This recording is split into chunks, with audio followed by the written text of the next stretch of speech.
Welcome back to our channel sensible pharmacist. हमने pharmacology में start किया था रिसेप्टर की सीरीज है। रिसेप्टर सीरीज में आज हमारी ये नेक्स्ट वीडियो है। अब तक हमने क्या देखा, जीपीएसीआर रिसेप्टर देखा। जीपीसीआर में हमने उसके अलग अलग टाइप देखे, जिसमें आपका आता था साइक्लिक एएमपी, डेग IP3 और आयन चैनल रेगुलेशन। उसके बाद हमने देखा लिगेंड गेटेड आयन चैनल। ये हमारी थर्ड वीडियो है। ये हमारा थर्ड टाइप ऑफ रिसेप्टर है जिसका नाम है एंजाइम लिंक रिसेप्टर। ठीक है, जैसा नाम सजेस्ट कर रहा है आपको एंजाइम लिंक, यानी कि इसके अंदर एंजाइम की इन्वॉल्वमेंट होगी। तो थोड़ा सा इसके बारे में जनरल देख लेते हैं, जनरल इन्फॉर्मेशन इसके बारे में क्या क्या है। ये क्या कह रहा है, एक्स्ट्रा सेलुलर के अंदर क्या प्रेजेंट होगा, लिगेंड बाइंडिंग साइट।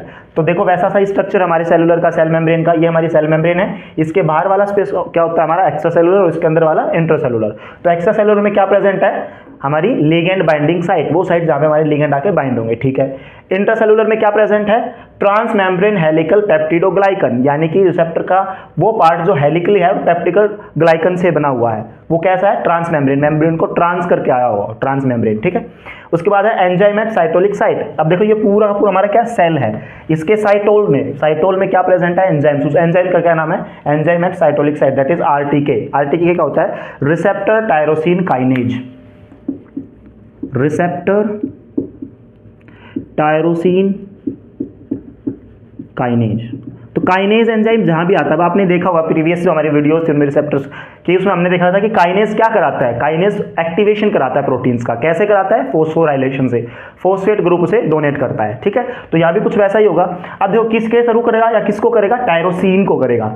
अलग अलग प्रकार के जो है काइनेज एंजाइम प्रेजेंट होते हैं, जैसे टायरोसिन काइनेज है। टायरोसिन क्या होता है, अमीनो एसिड का एक टाइप होता है। ऐसे अलग अलग टाइप के हमारे अमीनो एसिड्स होते हैं और सबका एक काइनेज एंजाइम्स भी होता है रिस्पॉन्सिबल उनके वर्किंग के लिए। तो ये हमारा है RTK, that is receptor tyrosine kinase. ठीक है, कहां प्रेजेंट है, ये जो ग्रीन कलर से इंट्रासेलुलर के अंदर हमने बताया, यहां पे प्रेजेंट है रिसेप्टर टायरोसिन काइनेज। ठीक है, अब इसका मैकेनिज्म देख लेते हैं क्या होता है। सबसे पहले दिखाया इसने बाइंडिंग ऑफ लिगेंड, यानी कि एक्स्ट्रा सेलुलर जो साइट हमारी वहां पे लिगेंड आके बाइंड होंगे। ठीक है, एक यहां पे आके बाइंड हो गया, दूसरा यहां पे आके बाइंड हुआ। बाइंड होते इसके अंदर कुछ ना कुछ फिजियोलॉजिकल चेंजेस होंगे, रिसेप्टर के अंदर कन्फर्मेशनल चेंजेस होंगे। वो चेंजेस क्या करेंगे, इन दोनों को एक दूसरे के नजदीक ले आएंगे। नेक्स्ट स्टेप हमारा क्या है, डाइमराइजेशन, यानी कि अब डाइमर की फॉर्मेशन होगी। ये क्या था हमारा, इसको और नजदीक ले आया, यहाँ पे रिसेप्टर आ गए। ठीक है, रिसेप्टर वहां पे आके बाइंड हुए थे, बाइंड होने के बाद डाइमराइजेशन हुआ, एक दूसरे के और नजदीक आ गए। ग्रीन कलर से हमने क्या दिखाया हुआ है, आरटीके। ये हो गया हमारा डाइमर फॉर्मेशन। ठीक है, डाइमराइजेशन हमारा हो चुका है यहाँ पे। अच्छा, आरटीके क्या था, रिसेप्टर टायरोसिन काइनेज। अभी क्या करेगा काइनेज, किसको एक्टिवेट करेगा, टायरोसिन। तो टायरोसिन कहाँ है, यहाँ पे प्रेजेंट होता है टायरोसिन अमीनो एसिड। यहाँ पे उनका क्या करेगा, फोस्फोराइलेशन, यानी कि उन्हें क्या देगा, फोस्फेट ग्रुप देगा। ठीक है, तो इसके पास भी फोस्फेट ग्रुप आ गया और इसके पास भी फोस्फेट ग्रुप आ गया। ठीक है, दोनों के पास आ गया फोस्फेट ग्रुप। अब एक्टिवेशन ऑफ टायरोसिन जो मैंने लिखा, यानी कि इसने टायरोसिन को एक्टिवेट कर दिया। कैसे किया, फोस्फोराइलेशन से फोस्फेट ग्रुप दे दिया। लेकिन साइड में मैंने लिखा क्रॉस, यानी कि यहाँ पे क्रॉस फोस्फोराइलेशन होता है। जैसे आरटीके इस प्रोसेस को प्रेफर करता है, इसको कैटलाइज करता है। ठीक है, इस प्रोसेस को किनको फास्फोराइलेशन होता है, लेकिन होता कैसे, क्रॉस, यानी कि जो ये वाला टायरोसिन प्रेजेंट है ये क्या करता है, इसको फास्फोरस देता है, और जो ये वाला टायरोसिन है ये इसको फास्फोरस देता है। इसे बोलते हैं क्रॉस फास्फोराइलेशन, क्योंकि कोई भी खुद को एक्टिवेट नहीं कर सकता, खुद का फास्फोराइलेशन नहीं करता, इसलिए दोनों क्या करते हैं, एक दूसरे का फास्फोराइलेशन वो करते हैं, इसलिए इसे बोलते हैं क्रॉस एक्टिवेशन या क्रॉस फास्फोराइलेशन। क्लियर है। उसके बाद क्या होता है, फास्फोराइलेशन ऑफ प्रोटीन्स। अब फर्दर क्या होगा, ये तो कर दिया, ठीक है, टायरोसिन को हमने फास्फोराइलेट कर दिया। इसके बाद नेक्स्ट स्टेप क्या है, ये फर्दर अगले जो प्रोटीन्स हैं उनको फोस्फोराइलेट करता है, यानी कि उनको एक्टिवेट करता है। अब यहाँ पे बहुत सारे प्रोटीन्स पड़े होंगे आपके इंट्रासेलुलर स्पेस में।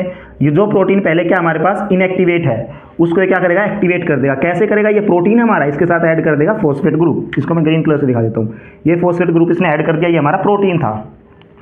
ठीक है, इसको PR से दिखा देता हूँ, ये हमारा प्रोटीन था, इसे इसने क्या किया, फोस्फोराइलेट कर दिया, यानी कि एक्टिवेट कर दिया। जो प्रोटीन पहले इनएक्टिव था वो एक्टिवेट हो गया, और ये अपना क्या देगा, रिस्पॉन्स देगा, कोई भी फिजियोलॉजिकल रिस्पॉन्स देगा। जैसे इस तरीके से काम करने वाला हमारा, अगर मैं एग्जांपल लूँ तो इंसुलिन हार्मोन हमारा इसी तरीके से काम करता है। तो इसमें थोड़ा एग्जांपल के साथ देखते हैं कि फॉर एग्जांपल जो हमारा लिगेंड यहाँ पे बाइंड हुआ वो क्या था, इंसुलिन था।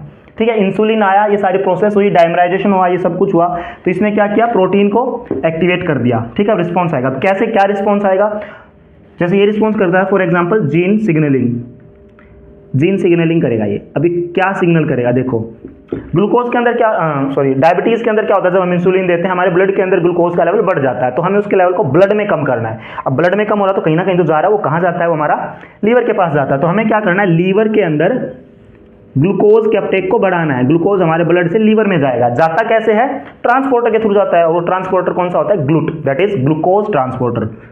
ग्लूट के थ्रू इसके अंदर ये एंट्री करेगा, ग्लूट ट्रांसपोर्ट। तो हमें क्या करना है, इस प्रोसेस को बढ़ाना है ताकि ग्लूकोज ज़्यादा से ज़्यादा लीवर के पास जाके अपटेक हो, उसका यूटिलाइजेशन हो। तो हमें क्या करना पड़ेगा, ये जो ट्रांसपोर्टर हैं इनके नंबर्स बढ़ाने पड़ेंगे, ट्रांसपोर्टर को हमें बढ़ाना पड़ेगा। तो हम क्या करेंगे, तो इंसुलिन क्या करेगा, ऐसे प्रोटीन्स को, ऐसे प्रोटीन को सिंथेसाइज करेगा, जो जीन सिग्नलिंग हुआ, ये जीन सिग्नलिंग की वजह से ऐसे प्रोटीन सिंथेसाइज होंगे जो क्या करेंगे, ग्लूट ट्रांसपोर्टर को बढ़ा देंगे, जिसकी वजह से ग्लूट का अंदर ट्रांसपोर्ट बढ़ जाएगा, यानी कि हमारा ब्लड ग्लूकोज लेवल अब कम हो जाए, क्योंकि वो सारा कहाँ गया, लीवर के पास गया। ठीक है, तो ये एक एग्जाम्पल है, ऐसे अलग अलग तरीके के एग्जाम्पल हो सकते हैं। इस तरीके से हमारा एंजाइम लिंक रिसेप्टर काम करता है। जनरली दोबारा से एक बार बता दूं मैं आपको, सबसे पहले क्या होता है, बाइंडिंग ऑफ लिगेंड होती है। जैसे ही लिगेंड आके बाइंड हुआ, बाइंड होती है, लिगेंड क्या करेंगे, डायमराइजेशन, उनकी डायमराइजेशन होगी। उनके बीच में क्या प्रेजेंट था, वहां पे प्रेजेंट था receptor tyrosine kinase. Tyrosine kinase मतलब कि काइनेज टायरोसिन को फोस्फोराइलेट करने में हेल्प करेगा। दोनों टायरोसिन एक दूसरे को फोस्फोराइलेट करेंगे, इसे बोलते हैं क्रॉस फोस्फोराइलेशन। हो गया एक्टिवेट, एक्टिवेट होने के बाद क्या करेगा, ये ऑटो फोस्फोराइलेशन एक प्रोसेस स्टार्ट हो जाती है, यानी कि अगला प्रोटीन फोस्फोराइलेट होगा, उसके बाद नेक्स्ट प्रोटीन फोस्फोराइलेट होगा, ऐसा एक्टिवेशन चलता रहेगा। तो जो उसके इंट्रासेलुलर स्पेस में प्रोटीन्स पड़े होंगे उनको वो एक्टिवेट करेगा फर्दर जाके। ठीक है, और इस तरीके से हमारा रिस्पॉन्स आएगा। और रिस्पॉन्स किसी भी फॉर्म में हो सकता है, किसी जीन सिग्नलिंग में कोई प्रोटीन एक्स्ट्रा अलग से सिंथेसाइज करना है, किसी की वर्किंग को बढ़ाना है, घटाना है, वो सब डिपेंड करता है कि हमारा लीगेंड कौन सा था, हमारी ड्रग कौन सी थी। ठीक है, तो ये था हमारा enzyme link receptor. I hope आपको ये समझ में आई होगी। इससे अलावा इसके जो नेक्स्ट रिसेप्टर वो हम पढ़ेंगे नॉन एंजाइम लिंक रिसेप्टर, जिसका एग्जांपल है जैक स्टेट पाथवे। तो नेक्स्ट वीडियो में हम पढ़ेंगे JAK STAT pathway. Thank you.